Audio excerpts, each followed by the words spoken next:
Un gusto estar nuevamente por aquí, después de una pausa de una semanita eh, por el feriado. Ahora estamos de vuelta, así que un placer, como dije, volver a reencontrarnos en este espacio de todos los lunes a las 19 horas, que pretende ser un lugar de ayudarnos a pensar críticamente, a discernir. Esta es la propuesta. Para quienes aún no nos conozcan, estamos en todas las redes. Búsquennos como La Llave Psi, Facebook, Instagram, TikTok, canal de YouTube, donde van a poder encontrar todas las charlas que habitualmente doy, como dije, todos los días lunes en este horario.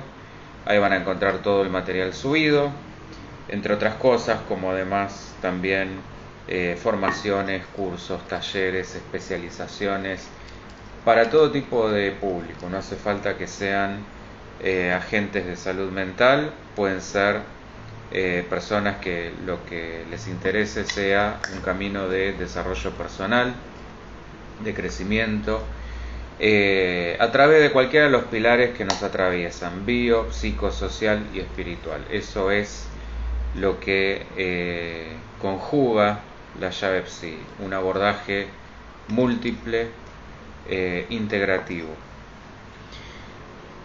Vías de comunicación, además de las redes que ya mencioné: WhatsApp 11 3209 6198, mail layavepsi@gmail.com y por supuesto la página layavepsi.net. La idea de estas charlas, a propósito de la comunicación, es que podamos tener un espacio de ida y vuelta interactivo, donde se animen a preguntar, a comentar, a todo tipo de crítica constructiva, a opinar, a pedir temas que les interesen, a contar experiencias, casos, plantear dudas. Bueno, todo eso es la idea.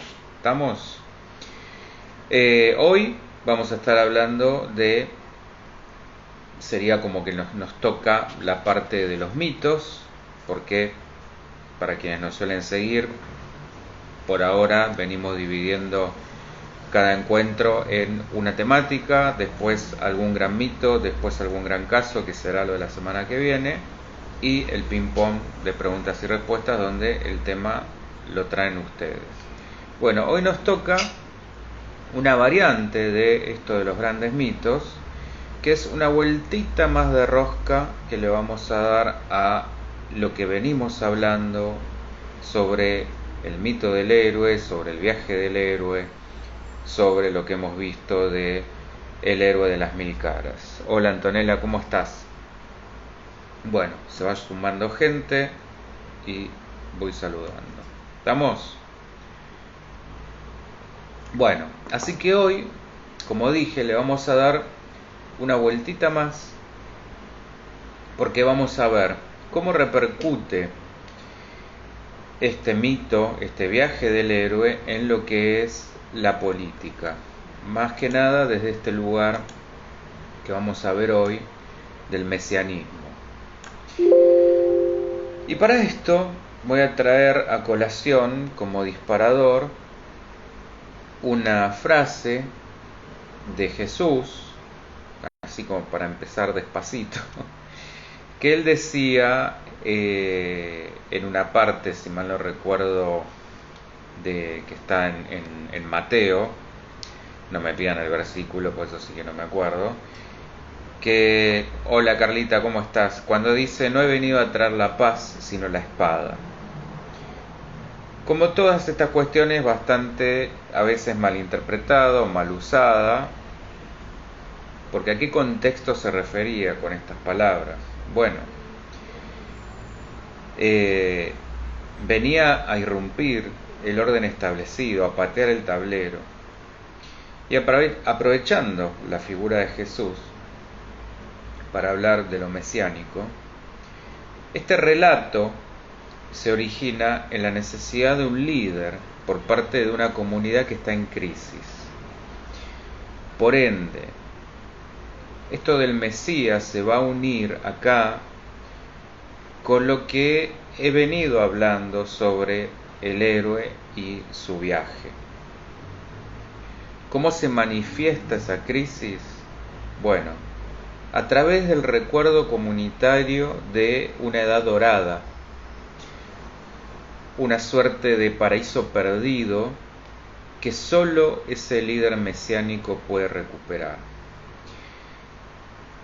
Junto con esto van a aparecer varias profecías oportunistas que se van a aprovechar de esa necesidad para legitimar su llegada, que no va a estar exenta, además, de tintes sobrenaturales o esotéricos para darle un aura de protección, carisma y magnetismo. No hace falta que recurra a la ficción, porque varios personajes históricos han buscado objetos de poder para legitimarse.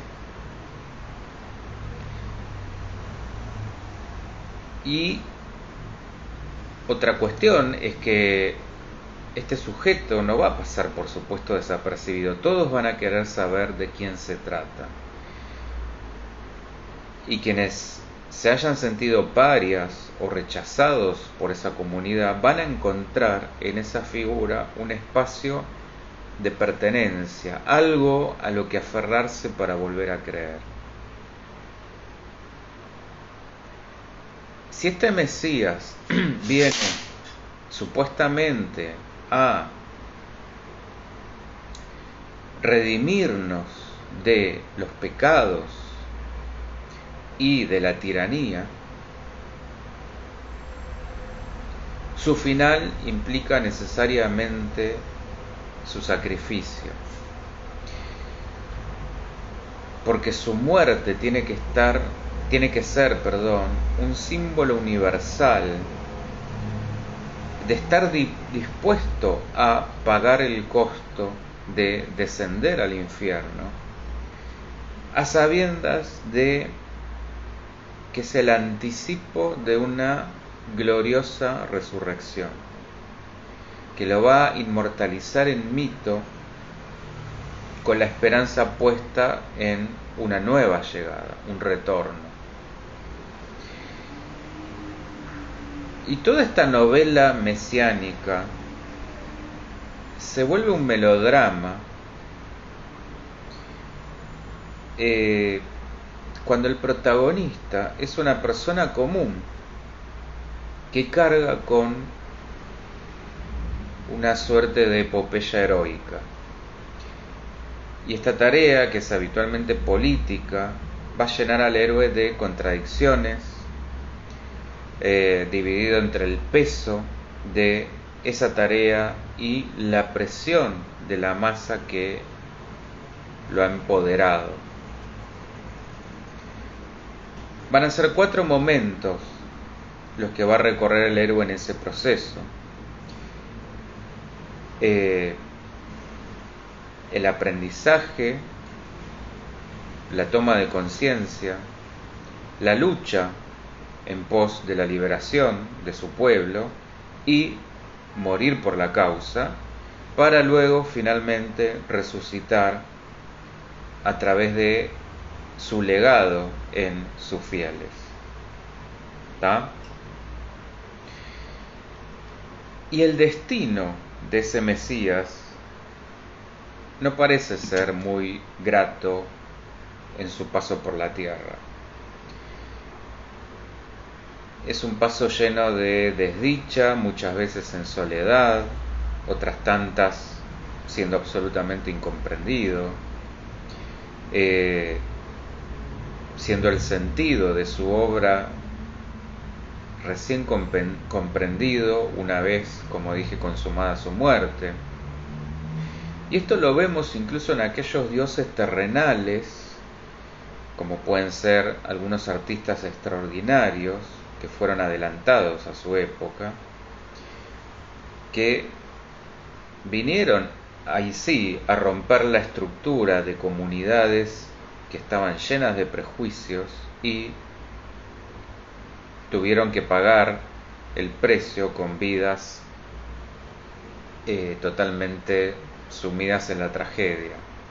Bueno, sin ir más lejos, en el ámbito del rock existe el mito del Club de los 27, que hace referencia a todas aquellas estrellas que se suicidaron o que murieron a esa edad, como si de alguna manera el héroe supiera que tiene que difuminarse para trascender hacia el mito y acepta su destino, consciente o inconscientemente. Si ustedes se acuerdan de la charla sobre el héroe de las 1000 caras, y si no, pueden verla, todo esto está, como dije, en el canal de YouTube. Hablé, entre otras inspiraciones artísticas, de la saga de la Guerra de las Galaxias, que es indudablemente un relato mesiánico. Ahí vemos cómo nace el héroe que acepta el llamado de su destino para salvar la galaxia y a su padre, decidiendo incluso sacrificarse por este padre que se entrega al lado oscuro, de haber sido necesario. Más todavía lo vemos en Superman, un superhéroe que llega del cielo para salvarnos, para morir y resucitar, tomando acá sí el mito al pie de la letra. Un caso más controversial en esta línea de los superhéroes es su contraparte, Batman, porque se dice que a quien le gusta uno no le gusta el otro, que es un personaje interesante porque reúne estas contradicciones de las que hablé hace un ratito.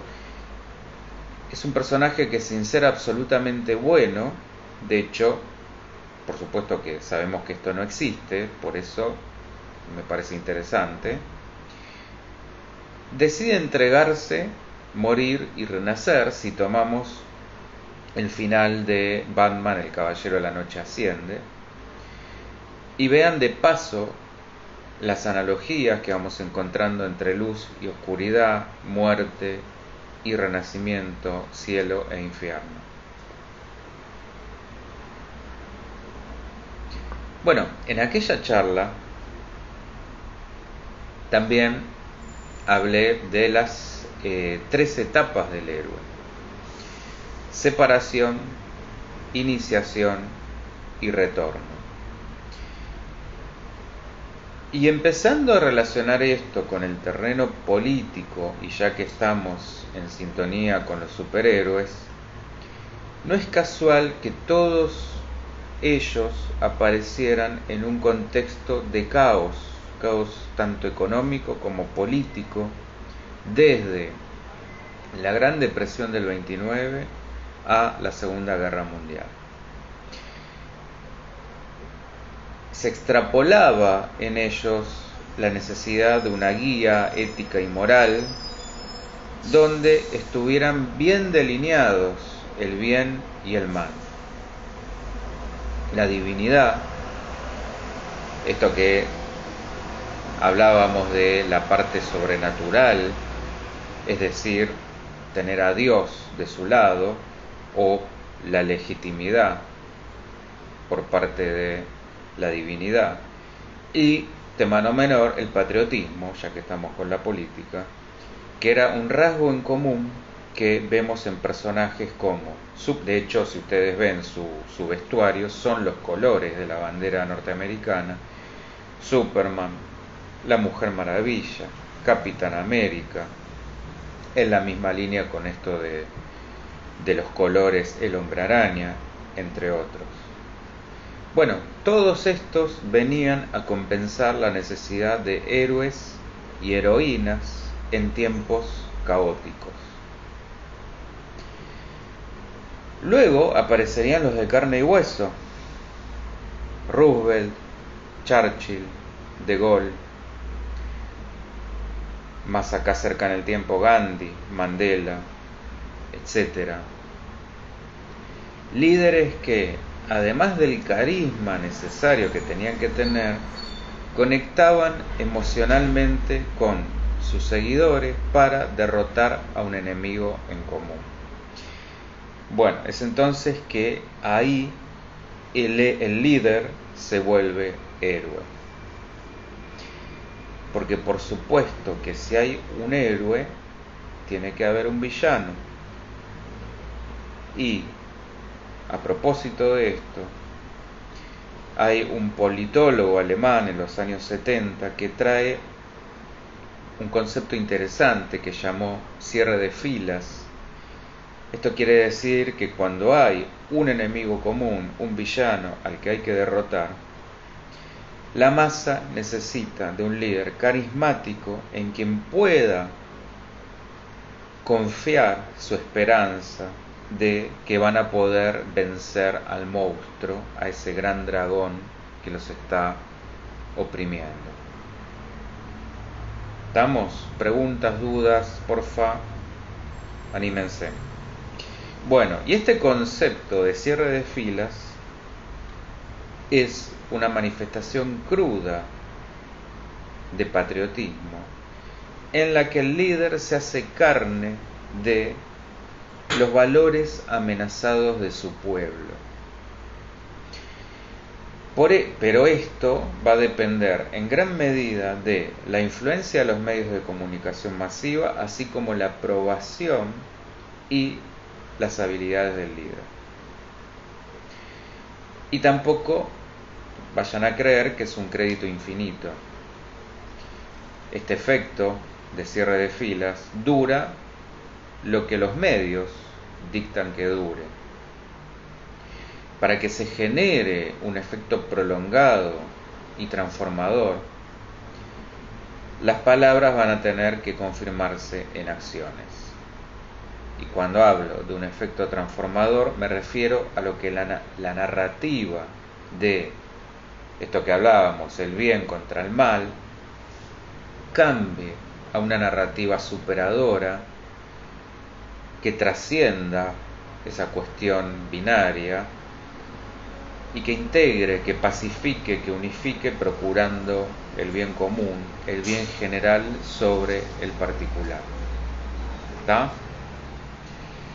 Porque el problema acá surge, y vuelvo a que la historia es la mejor evidencia, cuando los héroes, en virtud de este supuesto designio mesiánico, terminan siendo los villanos, cuando la torta se da vuelta. El mejor ejemplo, Hitler, que llegó a tomar todo tipo de simbología religiosa oriental, la esvástica, por ejemplo, es un símbolo tomado de varias religiones orientales, entre las que están el hinduismo, el budismo, el jainismo.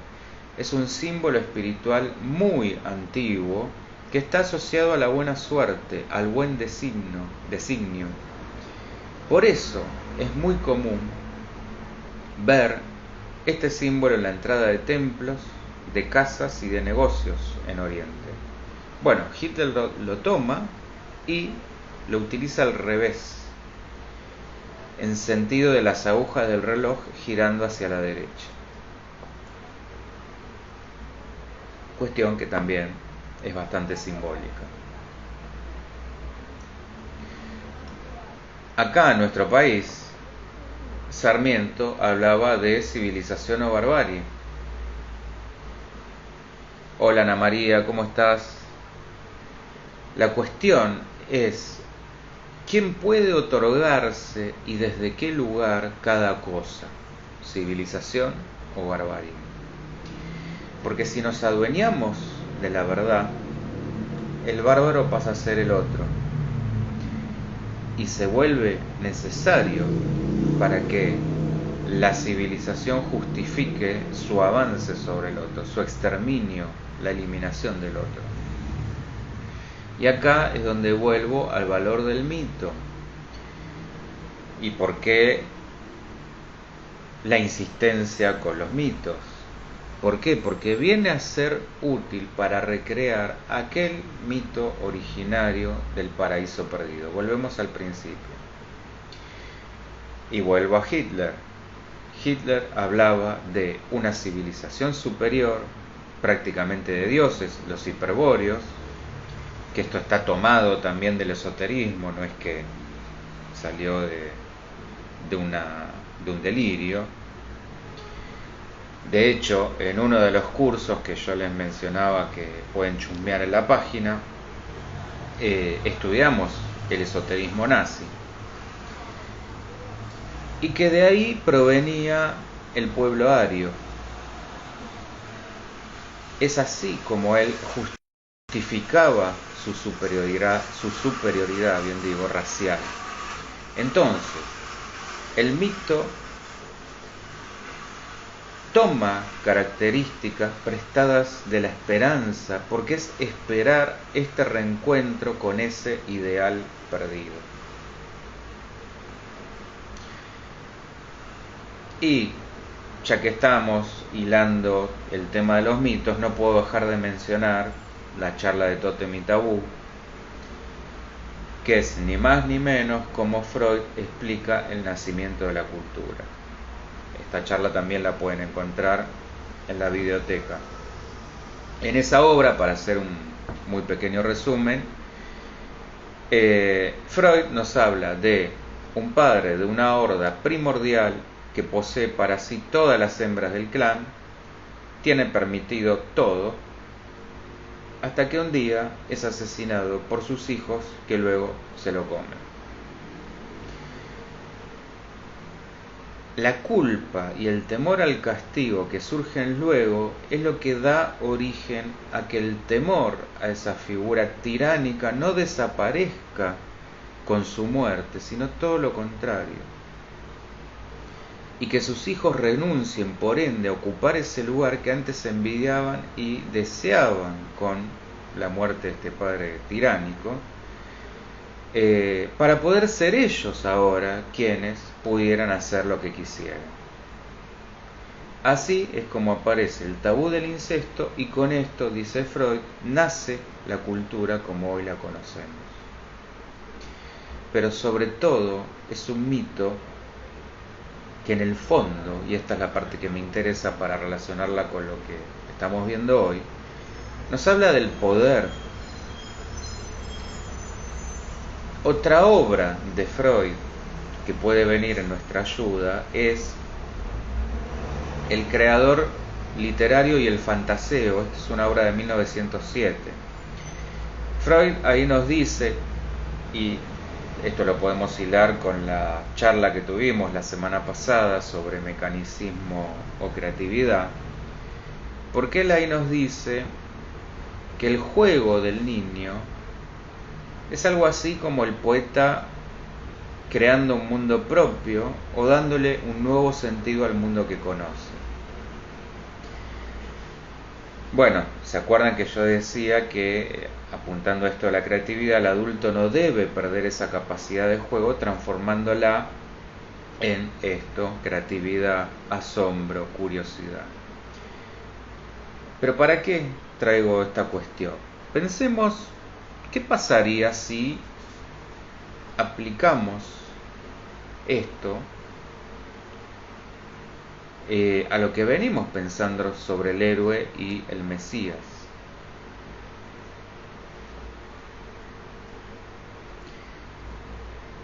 ¿Qué pasaría si el primero en ocupar el lugar de ese padre primordial, hubiera sido un poeta en su fantasía? Bueno, es ahí donde Freud dice que podría haber inventado el mito del héroe. En esta fantasía, haber sido él solo, y no esta horda, quien mata al padre primordial. Y que esa mentira termina en el héroe vuelto semidios. Porque matar al padre es simbólicamente un paso necesario para la exogamia de este héroe, y a veces es literal, teniendo que deshacerse de todo lo que se interponga en su camino. Bueno, de esto se trata justamente esta cuestión del poder, que me interesa que vayamos viendo. Poder, por supuesto, puesto hacia afuera, vuelto ambición sin límites. Y como podemos ir viendo, el camino del héroe, si lo empezamos a desmenuzar psicológicamente, vemos cómo va pasando, si lo planteamos en etapas freudianas, del autoerotismo al narcisismo, en esto de quitarse todo enemigo de encima, aunque sea su propio padre, y donde ser héroe tiene que ver con crear su propio mundo, destruyendo el que conoce, inventarse un mundo nuevo. ¿Cómo venimos? Que están muy calladas hoy.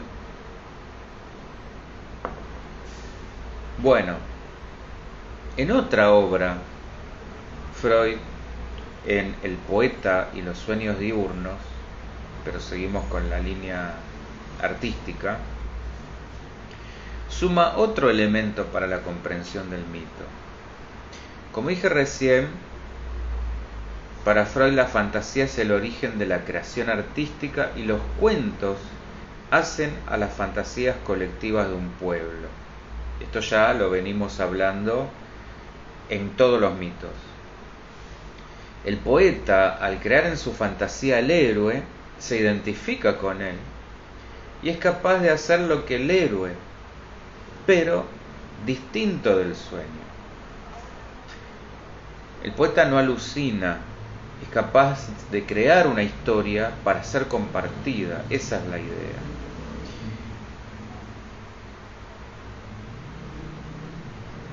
Y este héroe del poeta quisiera haber sido el único autor de la gesta, como veíamos en esto de haber sido él quien asesina a ese padre primordial, él solo. ¿Por qué? Porque quiere ocupar el lugar del padre, pero no identificarse con el padre, no ser como el padre. Quiere ser él mismo, ubicarse en el lugar del yo ideal.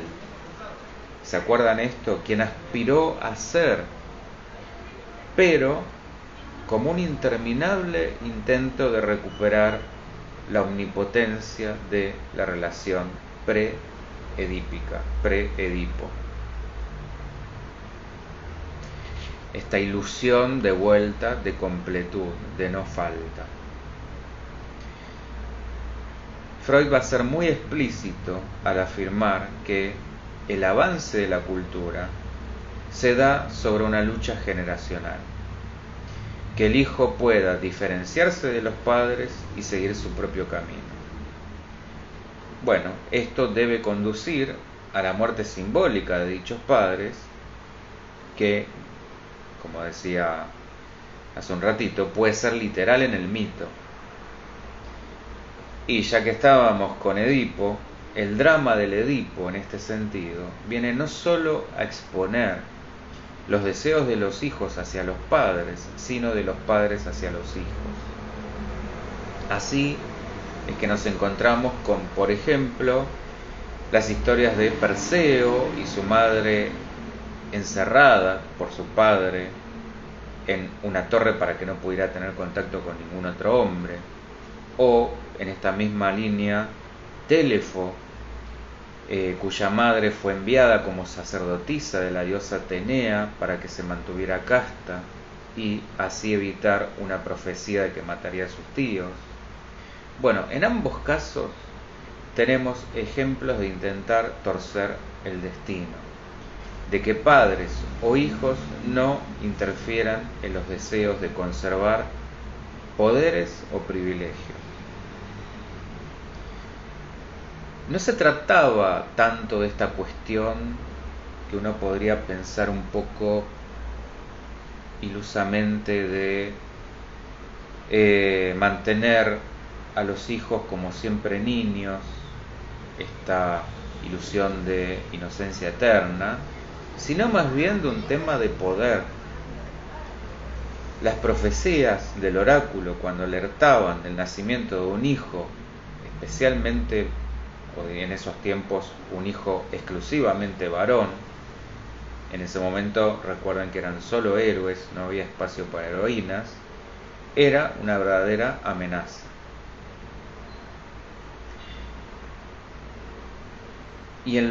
¿Por qué? Porque los orígenes de los tiempos, la mitología nos habla de padres totalmente déspotas, sin escrúpulos. Cronos, que era el dios del tiempo, devoraba a sus hijos, se los comía. Zeus, que es el dios de dioses, fue el hijo menor de Cronos, que justamente había sido advertido que iba a ser derrocado por uno de sus hijos. Acá está esto que decía de la amenaza. Y por eso se los comía apenas nacían. Fíjense cómo ya viene, con qué color viene ya la cosa. Pero ¿qué pasa? La madre de Zeus lo engaña al titán, a Cronos.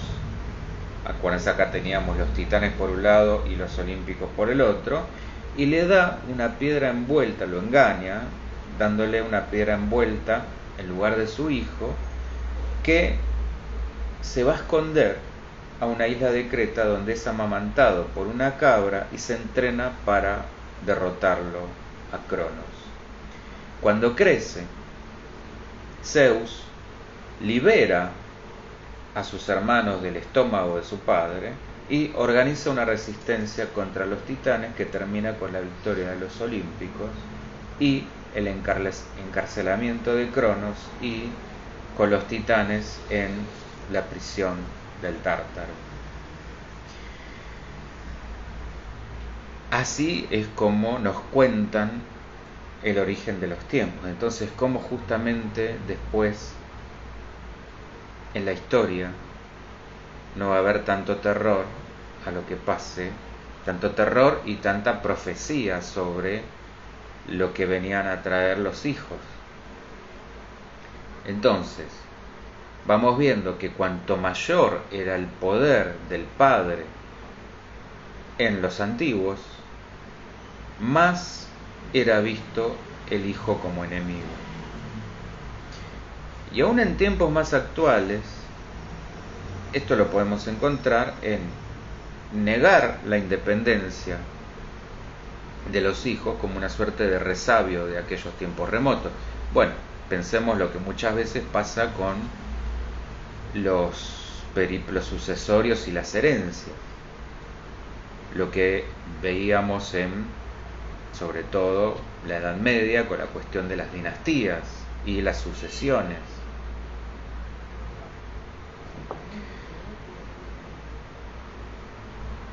Bueno, a colación de esto, otra novela freudiana que viene a mi memoria es, y que también ya la hemos tratado en otra charla, es la novela familiar del neurótico.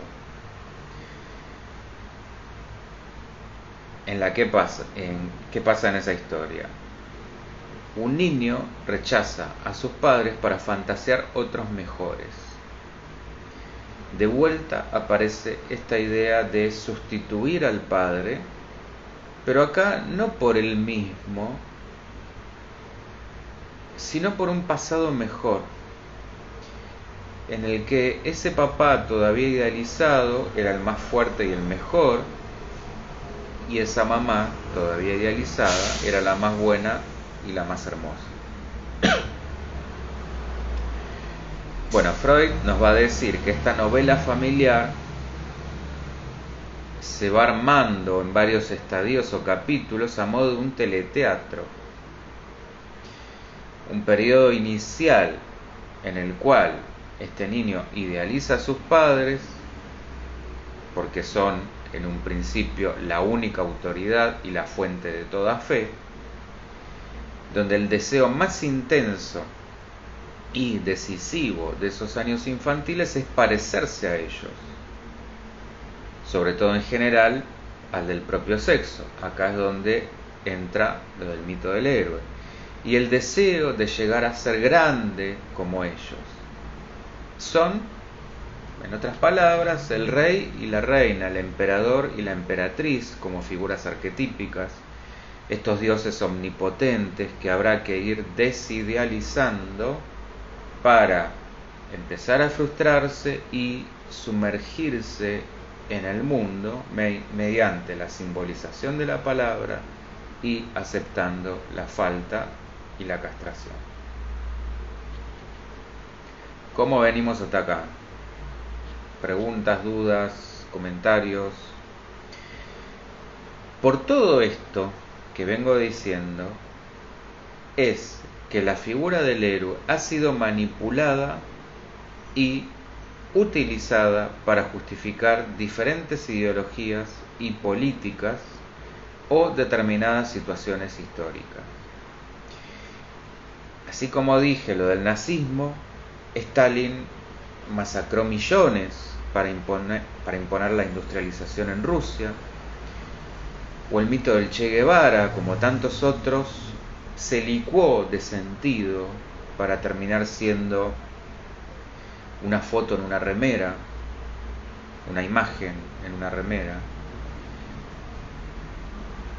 y donde el héroe toma la dimensión de Mesías cuando transgrede los límites, cuando volvemos al tema del poder, cuando nos encontramos con estos todopoderosos, omnipotentes, el padre totémico al que su clan temía y a la vez odiaba y envidiaba.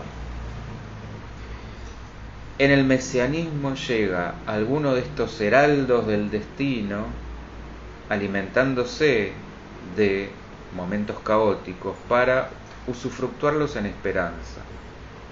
Encuentran ahí su oportunidad para prosperar en la desesperación y anuncian lo que todos quieren escuchar: el retorno de la Edad de Oro. Nietzsche anunció la muerte de Dios para bajar de la montaña y traernos a Zaratustra, la nueva hora. Trump basó su campaña en hacer a Estados Unidos nuevamente grande. Se promete una utopía, un mundo maravilloso que luego demanda un masoquismo, pero donde no hay deseo. Es un masoquismo doliente, o por la contraria, delirante, cuando se sigue enceguecido esa utopía que se termina volviendo una distopía. Carlita, la novela familiar aparece en la adolescencia. Exactamente, así es. Cuando uno pasa de los padres perfectos a los padres como lo peor del mundo. Es una desidealización brutal. Y es ahí donde justamente, aprovechando esto que traes, está la vulnerabilidad perfecta para encontrar un lugar al cual pertenecer.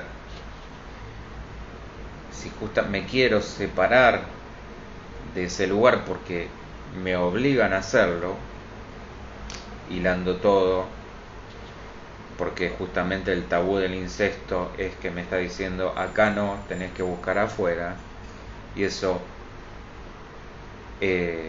necesita un duelo para ser elaborado.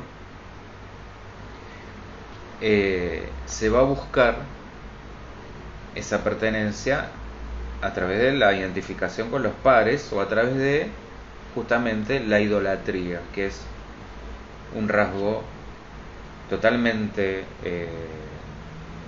esperable y que se da en la etapa adolescente. Por eso es una etapa tan vulnerable, tan frágil. Bueno, y ya vimos la relación del mito mesiánico con la fantasía poética y esto de los ancestros familiares extrapolados a la nación. Pero también está la dimensión de los sueños o la dimensión espiritual a través de las profecías. Si unimos esto con una compilación de todas las versiones del mito del nacimiento del héroe para hacer una suerte de arquetipo del Salvador, desde la psicología de Jung, nos vamos a encontrar con varios elementos. Carla, ¿puede ser insano a veces? Sí, tal cual. A veces puede llevar al fanatismo, que cualquier tipo de fanatismo es peligroso. O a la transgresión, pero ya vuelta criminal. Entonces decía, estos elementos que vamos a encontrar. Primero, el héroe proveniente de la nobleza, con algunas contadas excepciones como Moisés o Jesús. Segundo, no es un dios, aunque puede haber sido engendrado por un dios. Vamos a encontrarnos con a veces estas mezclas entre un dios y una mortal, o por otro héroe, siendo a lo sumo un semidios o un ser humano excepcional. 3. Aparece un sueño o una profecía que anticipa la muerte o el derrocamiento para su padre o quien cumple esta función simbólica. Todo ismo es peligroso, dice Cali, exactamente. 4. Para evitar el punto anterior, esta cuestión de lo que vaticina esa profecía o ese sueño, se lo intenta matar o se encierra a la madre, como ya les conté con la madre de Perseo o la de Telefo. Como esto tampoco puede ser evitado, se abandona a ese hijo para que muera y de esa manera tratar de evitar la profecía. Acuérdense lo que hemos visto de Edipo, Rómulo o el mismo Perseo, que son arrojados al agua, o por el contrario para salvarlos, como Moisés, o esconderlos, como Abraham o como Jesús.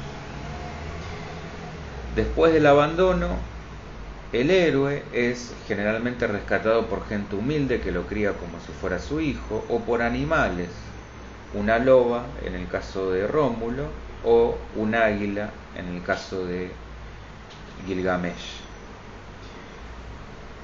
Salvo Edipo, todos los que acabo de mencionar terminan fundando un pueblo o una nación, pero no tienen ni familia ni hijos. Y finalmente, todos descubren su destino y cumplen su misión. Estos serían los elementos que encontramos comunes o compilando todas las versiones del mito. Y lo que podemos rescatar de esta enumeración es el triunfo del héroe sobre este deseo de la muerte de su padre o de su representante simbólico. Y como Freud, a lo largo de su teoría, demuestra cómo el mito se vincula con el sueño, porque los dos esconden deseos inconscientes reprimidos, esto es lo que comparten en común, por cuanto si para el sueño es una parte de la vida infantil reprimida, el mito es entonces una parte de la vida psíquica infantil despojada, pero de los pueblos. Ese pueblo o esos pueblos han velado sus deseos infantiles de tiempos prehistóricos. En otras palabras, el mito es el sueño de los pueblos. Pero hay diferencias, no son exactamente iguales. Si bien ambos recurren a la fantasía, el mito no es producto del sueño. Se vincula al estado de vigilia, se vincula al lenguaje, por lo que tiene una función social de la que el sueño carece. Así podemos decir que el sueño es individual, salvo aquellos, si nos vamos por el lado de Jung, salvo aquellos arquetipos colectivos, pero de todas maneras la interpretación sigue siendo individual. En tanto, los mitos son sueños en masa formados por estos deseos ancestrales. ¿Se entiende este punto? Y volviendo a la dimensión política, el capitalismo salvaje que vemos hoy nos enfrenta a la paradoja de la promesa de un mundo mejor frente a diferencias de clase que son cada vez más profundas. Los ricos son cada vez más ricos y los pobres son cada vez más pobres. Es la eterna ilusión del retorno. Lo hemos visto desde Platón a Nietzsche, desde las obras utópicas como Ciudad del Sol, la propia República de Platón, con las promesas del comunismo,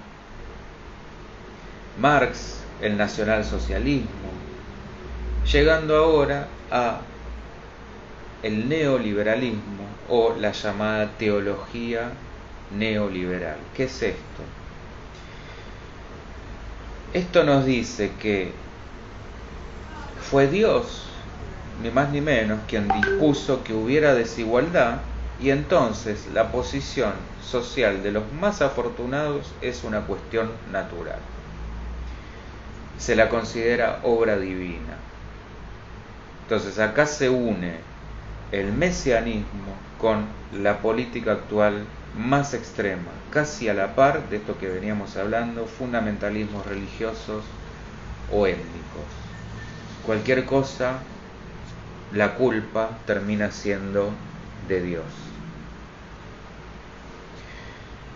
Las esperanzas que alguna vez dijeron ser socialistas frente a este Dios del capital, en realidad fueron, si esto lo pensamos bien, máscaras de un capitalismo centralizado en una burocracia brutal con políticas legitimadas de exterminio, donde se pregonaba la supuesta igualdad y comunidad, se dio todo lo opuesto. A la historia, como siempre, me remito. En resumen, para unir todos los puntos, recordemos que mito hace referencia a un relato de algo fabuloso que se cree que alguna vez pasó, cuestiones heroicas que marcaron el inicio de un pueblo, como hemos visto, o de la humanidad en general. Y como tiene un efecto simbólico de para siempre, el mito es eterno.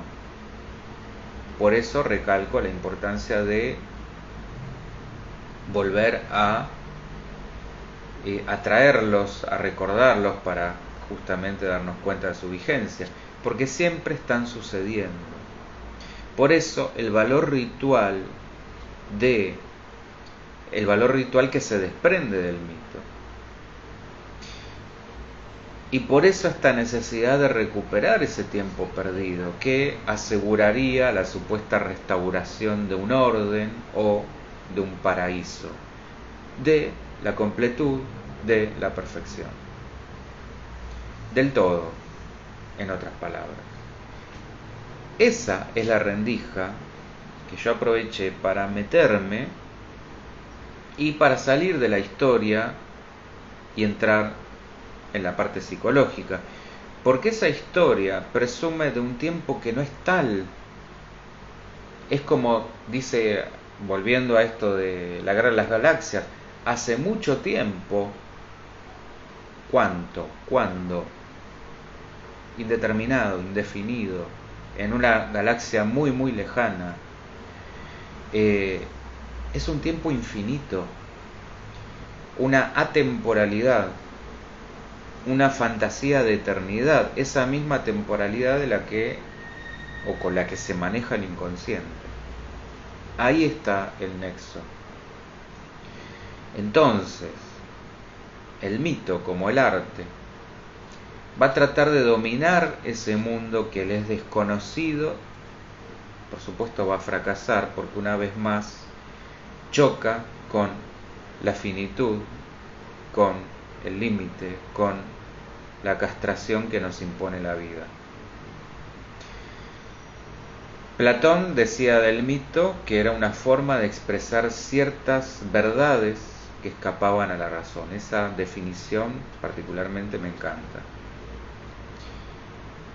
Freud le dio al mito una función alegórica para separar lo real de la ficción.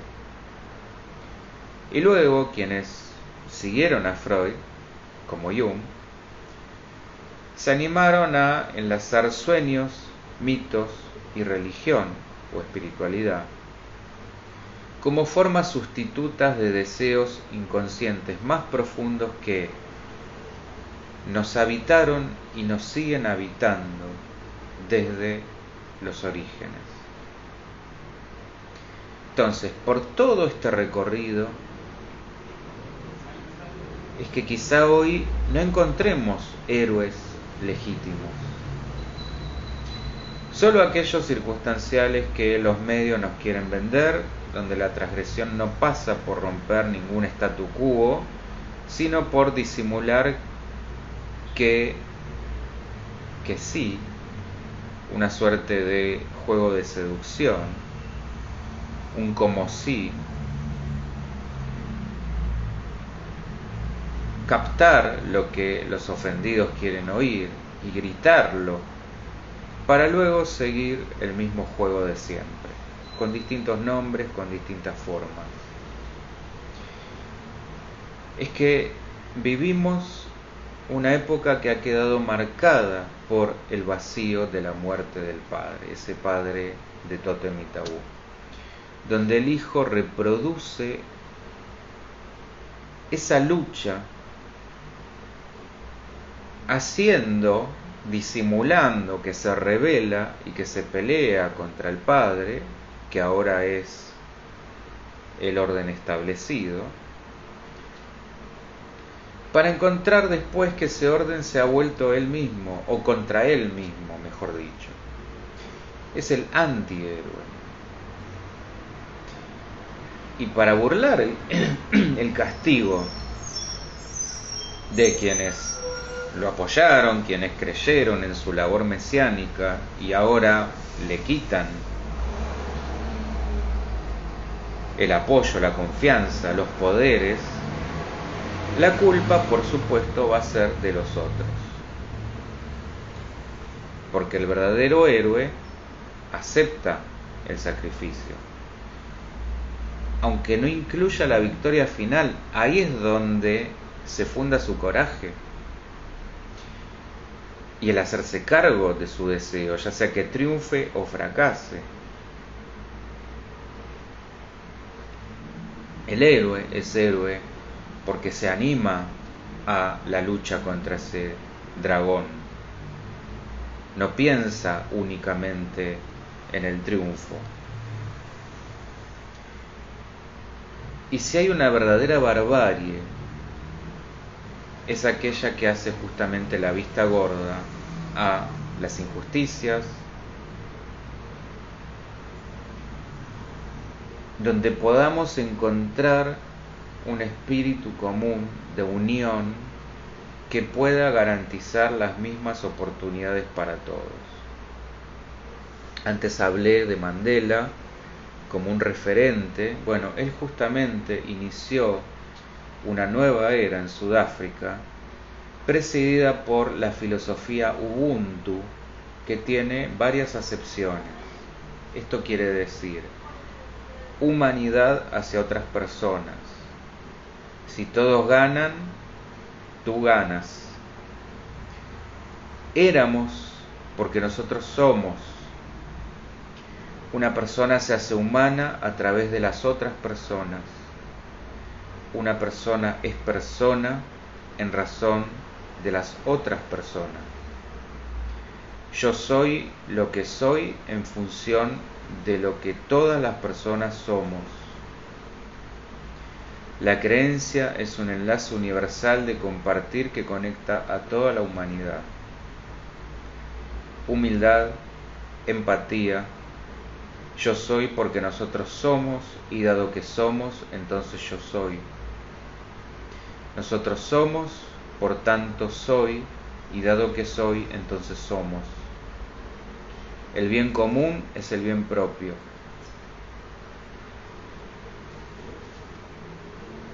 Esta sería la idea de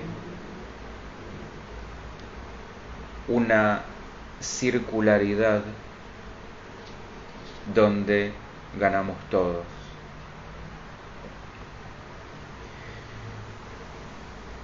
Es mi deseo que podamos encontrar héroes y heroínas así. No que vayan a venir del cielo, porque tenemos que nosotros proponernos ser y vivir esta filosofía. Los verdaderos mesías no andan por ahí pregonando que lo son, como vimos con Zaratustra. Esto se gana, como dije antes, la verdadera transformación es que la narrativa se vuelva ejemplo, se vuelvan acciones. Nada mejor que quien predica a través de lo que hace. Uno es lo que hace. ¿Estamos? De esto se trata. Si es que en algún momento hubo alguna edad dorada, bueno, la idea de poder volver a eso es transformarnos nosotros, traer esa edad mediante volvernos nosotros esos atributos y no esperando que algún poder mágico o alguna persona enviada de vaya a saber dónde nos transporte desde este pensamiento mágico, fanatismos, idolatrías, hacia un lugar al que si nosotros no hacemos estas transformaciones no vamos a poder llegar jamás. Ahí es donde está la trampa del deseo. ¿Estamos? ¿Alguna duda, pregunta, algo que haya quedado ahí boyando?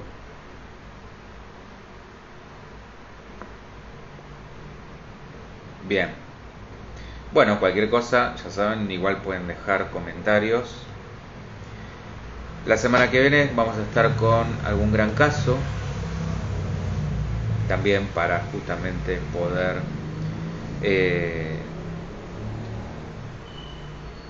de todos estos casos traer elementos que nos puedan servir para lo cotidiano. Así que será hasta la semana que viene a las 19 como siempre. Estamos, muchas gracias por estar ahí, por la fidelidad, por la continuidad. Nos vemos el lunes que viene. Chau, chau.